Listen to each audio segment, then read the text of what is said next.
ప్రేక్షకులందరూ నమస్కారం.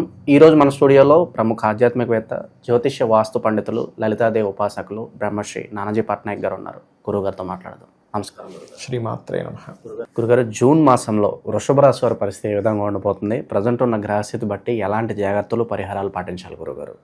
వృషభం వారికి ఏంటంటేనండి, వాళ్ళకుండే గొప్ప క్వాలిటీ ఓపిక ఎక్కువగా ఉంటుందండి. మరి ఎనీ వృషభ లగ్నం 99% ఆఫ్ పీపుల్ ఓపికగానే ఉంటారు.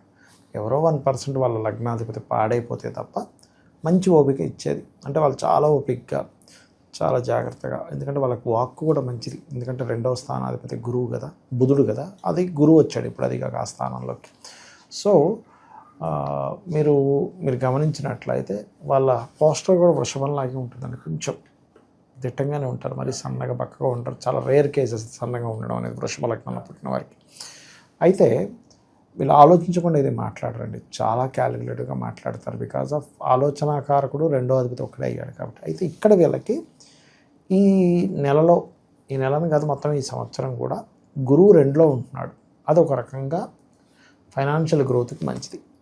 ఇన్ని రోజులు 3లో ఉండేటువంటి కుజుడు మిస్కమ్యూనికేషన్స్ని, స్ట్రెస్ని ఇవన్నీ ఇచ్చాడు. ఇది కొంచెం ఫస్ట్ వీక్ తర్వాత దాటుతుంది. అయితే 4లోకి కుజుడు కేతువు వెళ్ళి కలుస్తున్నారు కాబట్టి విద్యార్థులు ప్రత్యేకంగా జాగ్రత్తగా ఉండాలి. అందులోని విదేశాలకు వెళ్ళి చదువుకోవాలనుకునేటువంటి వారు, కొంచెం తండ్రి ఆస్తి వీళ్ళకి వస్తుంది అనుకునే కొంచెం ఏదో తెలియని ఒక ఆటంకం ఏర్పడటం. ఎందుకంటే 4వ స్థానం కుజకేతువులు కదా. ఇంకోటి ఏంటి, ఏదో ఫ్యాక్టరీ అనో ఏదో ప్రారంభిద్దాం అనుకుని అదేదో టెక్నికల్ ఇష్యూస్ వల్ల ఆగడం, ఇట్లాంటివి ప్రధానంగా వీళ్ళు ఫేస్ చేస్తారు. కాబట్టి ఈ విషయాల్లో పూర్తి ఇన్ఫర్మేషన్ తెలుసుకొని జాగ్రత్తగా ముందుకు వెళ్ళినట్లయితే అది తగ్గుతాయి. ఓకే. కొత్తగా వ్యాపారాలు చేయాలి, మొదలు పెట్టాలనుకున్న వాళ్ళకి ఏదైనా సూచన ఉందా గురుగారు?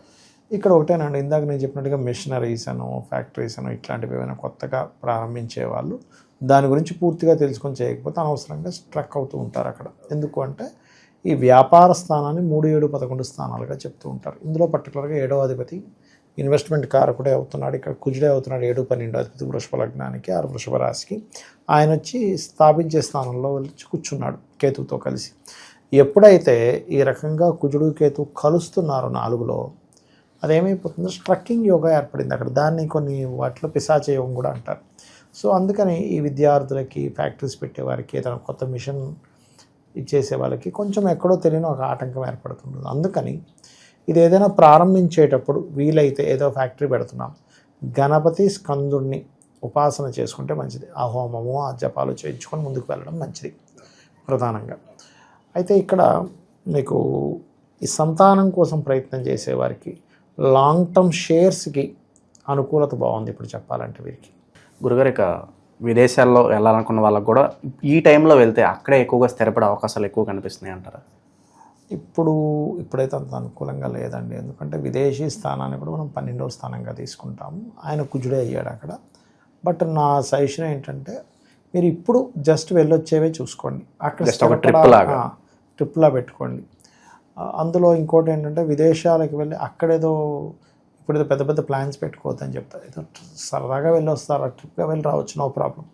కానీ అక్కడ ఇంకేదో మనం ప్లాన్ చేసుకుంటే పెద్ద మొత్తంలో డబ్బులు ఖర్చు అయ్యేది, ఇన్వెస్ట్మెంట్స్ లాంటివి ప్లాన్ చేసుకోవడం కరెక్ట్ కాదు అనేటువంటి చాలా స్పష్టంగా చూపిస్తుంది.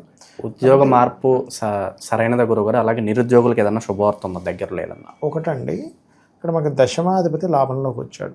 ఇది ఒక రకంగా ఎప్పుడు కూడా ఒక గ్రహం ముందుకు వచ్చినప్పుడు అది ప్రోగ్రెస్ని చూపిస్తుంది. సో ప్రోగ్రెస్ ఉంటుంది వీళ్ళకి ఉద్యోగంలో. ఎందుకంటే ఎలాగో మనకి ఫైనాన్షియల్ ప్రోగ్రెస్ కూడా వీరికి ఉంది అని మనం అనుకున్నాం. 2వ స్థానంలో ఎప్పుడైతే గురువు ఉండి బుధుడు కూడా మనకు 6వ తేదీ నుంచి మారుతున్నాడు కాబట్టి గురువులు ఇద్దరు కూడా, అంటే 2వ అధిపతి 2లో ఉంటున్నాడు, దాంతోపాటు ఇంకో శుభగ్రహంతో ఉంటున్నాడు. కాబట్టి ఏంటి, వీళ్ళకి వ్యాపార మూలంగా ధనయోగం ఉంది.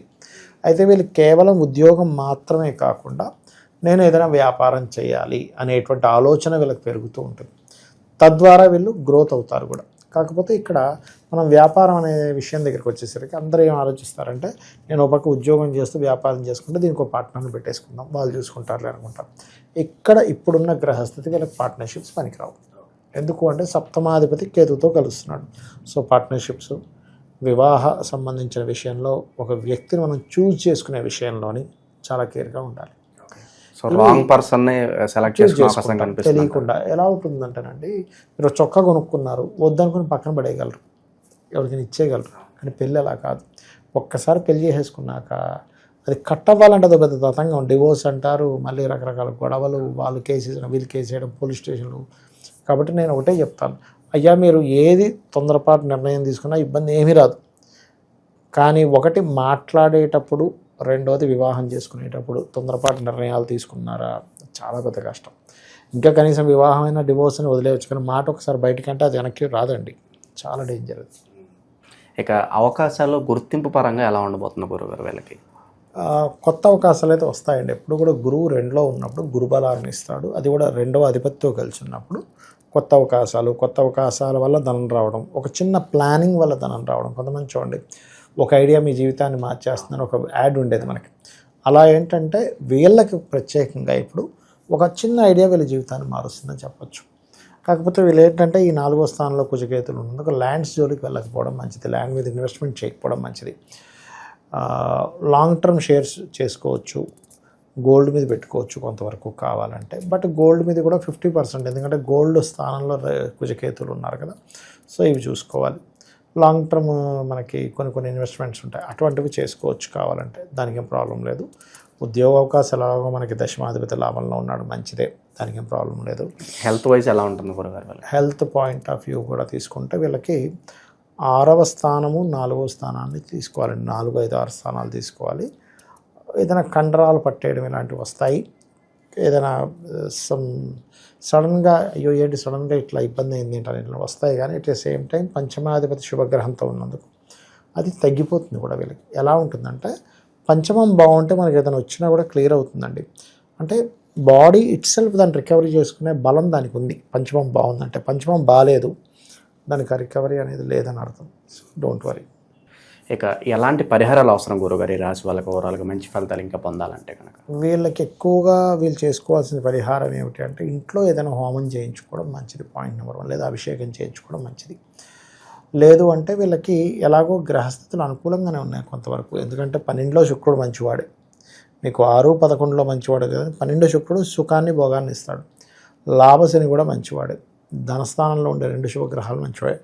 ఇక్కడ ఒకటే ఏంటంటే ఈ 4వ స్థానంలో కుజకేతువులు ఉన్నందుకు తెలియక ఏం చేస్తారంటే చాలామంది మిస్టేక్, ఇప్పుడు ఒక గృహారంభం చేయాలి, అసలు ఎవడు చూసాడు అవన్నీ ఏదో ప్రారంభించాడు అంటే అసలు రాంగ్ టైంలో ప్రారంభిస్తారు.